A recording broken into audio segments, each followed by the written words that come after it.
வணக்கம் நண்பர்களே. UPSC civil services examination prelims 2023 ரீசெண்டாக நடந்து முடிஞ்சது. எக்ஸாம் முடிஞ்சு ஒரு ஷார்ட் பீரியட் ஆஃப் டைமில் யூபிஎஸ்சி ரிசல்ட்டையும் ரிலீஸ் பண்ணிட்டாங்க.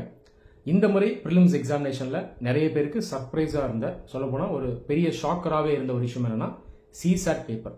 சிசாட் பேப்பருடைய டிஃபிகல்ட் லெவல் இந்த முறை ரொம்ப அதிகமாக இருந்தது. அது இல்லாமல் இந்த சிசாட் பேப்பருடைய நேச்சரே இந்த முறை ரொம்ப டிஃப்ரெண்ட்டாக இருந்தது, யூனிக்காக இருந்தது அப்படின்னே சொல்லணும். இதன் காரணமாக இந்த சிசாட் பேப்பர் ஒரு பெரிய கான்ட்ரவர்சிக்கு உள்ளாகிருக்கு. ஒரு சில ஆஸ்பிரன்ஸ் கேட்ல ஒரு பெட்டிஷன் ஃபைல் பண்ணியிருந்தாங்க லாஸ்ட் வீக். அவங்க வச்ச ப்ரேயர் என்னன்னா, சிசாட் பேப்பர்ல நிறைய கேள்விகள் ரொம்ப டஃப்பாக இருந்தது. யூபிஎஸ்சி சிலபஸ்ல வைக்கக்கூடிய அந்த ஏரியாஸை தாண்டி சம்பந்தம் இல்லாம நிறைய கேள்விகள் வந்திருந்தது. இன்ஜினியரிங் என்ட்ரன்ஸ் எக்ஸாமினேஷன்ல வைக்கக்கூடிய கேள்விகள் மாதிரி நிறைய கேள்விகள் இருந்தது. சொல்லப்போனால் நிறைய கேள்விகள் டைரக்டாவே என்ட்ரன்ஸ் எக்ஸாம்ல இருந்தே எடுத்து வச்சிருந்தாங்க அப்படின்னு இவங்க முறையிட்டு இருந்தாங்க. இதன் காரணமாக நிறைய மாணவர்களால் as per merit paper attend பண்ண முடியல. இதனால ஆஸ் எ ரெமிடி குவாலிஃபையிங் பர்சன்ட்டை 33% 23% குறைக்கணும்னு கேட்டிருந்தாங்க. அது இல்லாமல் எக்ஸாமினேஷன் ரிசல்ட்டையே ஸ்டே பண்ணணும் அப்படின்னு கேட்டிருந்தாங்க. கேட் எக்ஸாமினேஷன் ரிசல்ட்டை ஸ்டே பண்ணி ஆர்டர் தரல, ஆனால் ஃபர்தராக கேஸை ஹியர் பண்ணுறோம்னு சொல்லியிருந்தாங்க. ஆனால் அதுக்கு நடுவில் யூபிஎஸ்சியை ரிசல்ட்டை ரிலீஸ் பண்ணிட்டாங்க. இப்போ இந்த ஆஸ்பிரன்ஸ் என்ன பண்ணியிருக்காங்கன்னா, டெல்லி ஹைகோர்ட்டுக்கு கேஸை எடுத்துகிட்டு போயிருக்காங்க. சரி, இப்போ இந்த வீடியோவில் இந்த சிசாட் சம்மந்தமாக தான் நான் உங்களோட சில முக்கியமான விஷயங்களை பேசலான்னு இருக்கேன். ரிசல்ட் வந்த உடனேயே பேச சொல்லி நிறைய மாணவர்கள் என்கிட்ட கேட்டிருந்தாங்க. காரணமாக தான் நான் அப்போ பேசலை, சில விஷயங்களுக்காக நான் வெயிட் பண்ணேன். அது இல்லாமல் வரக்கூடிய எக்ஸாமினேஷனில் ஒருவேளை யூபிஎஸ்சி மறுபடியும் ஏதாவது சேஞ்சை கொண்டு வராங்க, டிஃபிகல்ட் லெவலில் அதிகப்படுத்துகிறாங்க அப்படின்னாலும் மாணவர்கள் எப்படி இதுக்கு இப்பயே ப்ரிப்பேர் ஆகி ஸ்மார்ட்டாக பாஸ் ஆகணும், இதை பற்றியும் நான் இந்த வீடியோவில் உங்களோட சில விஷயங்களை ஷேர் பண்ணலாம் அப்படின்னு இருக்கேன். சரி, முதல்ல இந்த சிசாட் பேப்பர், இந்த வருடம் ப்ரிலிம்ஸில் யூபிஎஸ்சி வச்சிருந்த சிசாட் பேப்பர், இது சம்பந்தமாக என்னுடைய வியூவை நான் ஃபர்ஸ்ட் சொல்லிடுறேன். As a teacher and as a former civil servant, I am very disappointed with this paper. 2011 CSAT பேப்பரை இன்ட்ரோடியூஸ் பண்ணாங்க. சிசாட் ஹிஸ்டரியிலே ஒர்ஸ்ட் சிசாட் பேப்பர் இதுதான் அப்படின்னு நான் சொல்வேன். காரணம் என்ன அப்படின்னு பார்த்தீங்கன்னா, யூபிஎஸ்சி ஒரு கான்ஸ்டிடியூஷனல் பாடி. யூபிஎஸ்சியினுடைய மேண்டேட் என்ன, இந்த எக்ஸாமினேஷன் பொறுத்த வரைக்கும், அதாவது கம்பைன்டு சிவில் சர்வீசஸ் எக்ஸாமினேஷன் பொறுத்த வரைக்கும், சிவில் சர்வீசஸில் வேலை செய்யறதுக்கு உகந்த ஆட்களை எடுக்கணும்.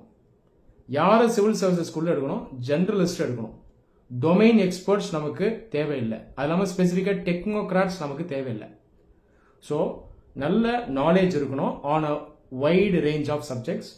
Analytical thinking, critical thinking, out of box thinking இதெல்லாம் இருக்கணும். ப்ராட் மைண்டடாக இருக்கணும். லீடர்ஷிப் எடுக்கணும். ஆப்டிமிஸ்டிக்காக எடுக்கணும். ஃப்ளெக்சிபிளாக லேர்ன் பண்ணக்கூடியவங்க தேவை. ஸோ இந்த மாதிரி ஆட்கள் தான் தேவை. இந்த மாதிரி ஆட்களை செலக்ட் பண்ணுறதுக்காக தான் யூபிஎஸ்சி சிலபஸை டிவைஸ் பண்ணி வச்சிருக்காங்க. இப்போ இந்த சிசாட் பேப்பர் இதை ஏன் கொண்டு வந்தாங்க அப்படின்னு பார்த்தீங்கன்னா, சிவில் சர்வீசஸ்க்குன்னு ஆப்டிடியூட் தேவை. ஸோ இந்த ஆப்டிடியூட் சம்பந்தமாக சில ஏரியாஸை இந்த பேப்பரில் வச்சிருக்காங்க. கம்ப்ரஹென்ஷன், லாஜிக்கல் ரீசனிங், குவான்டிடேட்டிவ் ஆப்டிடியூட் இதெல்லாம் வச்சிருக்காங்க. காம்ப்ரஹென்ஷன்றது என்னது? ஒரு விஷயத்தை படித்து புரிஞ்சுக்கிறது தான் காம்ப்ரஹென்ஷன்.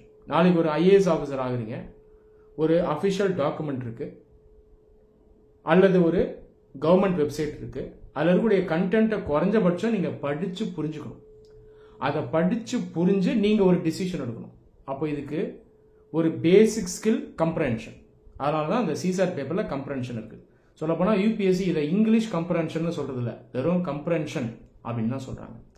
அது இல்லாமல் குவான்டிடேட்டிவ் ஆப்டிடியூட், இல்லைமே அந்த மேத்ஸ் சம்பந்தமான கேள்விகள் இருக்கும். அது இல்லாமல் லாஜிக்கல் ரீசனிங், வெர்பல் ரீசனிங் இதெல்லாம் இருக்கும்.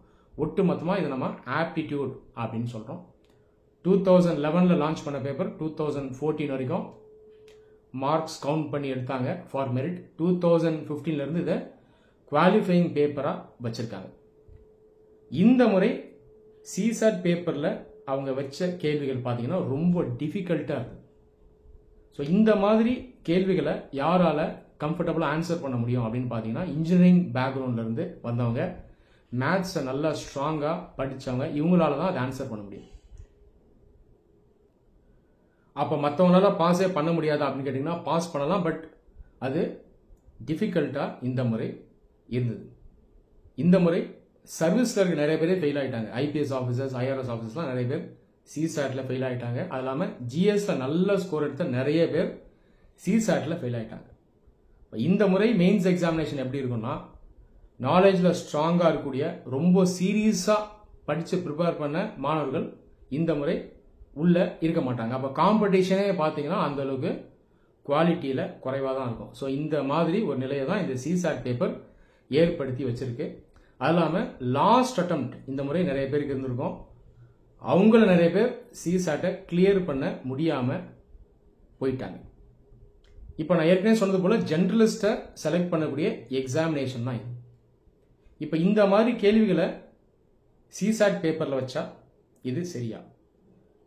டெக்னோக்ராட்ஸை நம்ம செலக்ட் பண்ணல, டொமைன் எக்ஸ்பர்ட்ஸை செலக்ட் பண்ணல. டொமைன் எக்ஸ்பர்ட்ஸ் வேணும்னா மற்ற டிபார்ட்மெண்ட்லேருந்து எடுத்துக்கலாம், டெக்னோக்ராட்ஸை மற்ற டிபார்ட்மெண்ட்லேருந்து எடுத்துக்கலாம். அது இல்லாமல் ஹையர் லெவலில் டெக்னோக்ராட்ஸ் தேவைன்னா லேட்டரல் என்ட்ரி மூலமாக எடுக்கலாம். ஆல்ரெடி கவர்மெண்ட் இதை லிமிடெட் நம்பரில் எடுத்துகிட்டு தான் இருக்காங்க. அப்படி இருக்கும்பொழுது ஏன் இவ்வளோ கடினமான கேள்விகளை வைக்கணும்? ஒருவேளை கம்பைன்டு சிவில் சர்வீசஸ் எக்ஸாமினேஷனில் ஆட்களை எடுத்து அவங்கள டொமைன் எக்ஸ்பர்ட்ஸாக மாற்றணும், டெக்னோக்ராட்ஸை மாற்றணும்னா கூட அது செலெக்ஷனுக்கு அப்புறம் ட்ரெயின் பண்ணலாம். லிமிடெட் நம்பர் ஆஃப் சிவில் சர்வன்ஸை டொமைன் எக்ஸ்பர்ட்ஸாக மாற்றலாம். அதை பண்ணுங்க அப்படின்னு எக்ஸ்பர்ட் கமிட்டிஸ் இதுக்கு முன்னாடி சொல்லியிருக்காங்க. ஆனால் அது செய்யக்கூடிய முறை இது கிடையாது. ஒரு ஸ்கிரீனிங் டெஸ்ட்லேயே கேள்விகளை இவ்வளோ கஷ்டமாக வச்சா, கஷ்டமாக அப்படின்னு சொல்கிறத விட ரெலவன்ஸ் இல்லாமல் வச்சா மெயின்ஸ் எக்ஸாமினேஷனுக்குள்ளேயே வர முடியாது. மெயின்ஸ் எக்ஸாமினேஷனுக்குள்ளே வந்தால் தான் கம்ப்ளீட் பண்ண முடியும், அதுக்கப்புறம் இன்டர்வியூ போக முடியும், சர்வீஸ் வாங்க முடியும். ஸோ இந்த ஸ்டார்டிங் லெவல்லையே நிறைய டிசர்விங் கேண்டிடேட்ஸ் இந்த முறை வெளியே போயிட்டாங்க. யூபிஎஸ்சி ஒரு கான்ஸ்டிடியூஷனல் பாடி, கண்டிப்பாக யூபிஎஸ்சி அக்கௌண்டபிலிட்டி எடுக்கணும். நிறைய கேள்விகள் பார்த்தீங்கன்னா அப்படியே கட் காப்பி பேஸ்ட் பண்ண மாதிரி இருக்குது. அதை பார்த்தாலே நம்ம சொல்லலாம். ஸ்பெசிஃபிக்காக இன்னொரு பேப்பரில் எடுத்தாங்களா நான் கிராஸ் செக் பண்ணலாம், ஆனால் பார்த்தாலே கண்டிப்பாக இது இந்த நேச்சர்லாம் இருக்குது அப்படின்னு சொல்கிற மாதிரி இருக்குது. ஆஸ் அ டீச்சர் என்னுடைய ஃபீட்பேக்கை யூபிஎஸ்சிக்கு நான் அஃபிஷியலாக ஃபைல் பண்ணிட்டேன், நான் அனுப்பிட்டேன். ஃப்யூச்சரில் யூபிஎஸ்சி ப்ராப்பராக அக்கௌண்டபிலிட்டி எடுக்கணும், ஸ்டாண்டர்ட்ஸை மெயின்டைன் பண்ணணும் அப்படின்னும் நான் ஸ்பெசிஃபிக்காக அதில் பதிவு பண்ணியிருக்கேன். இந்த முறை சிசாட் பேப்பரை நாம் பார்த்தோம் அப்படின்னா குவான்டிடேட்டிவ் ஆப்டிடியூட், அதாவது இந்த மேக்ஸ் சம்மந்தமான கேள்விகள் டிஃபிகல்ட்டி லெவல் ரொம்பவே அதிகமாக இருந்தது.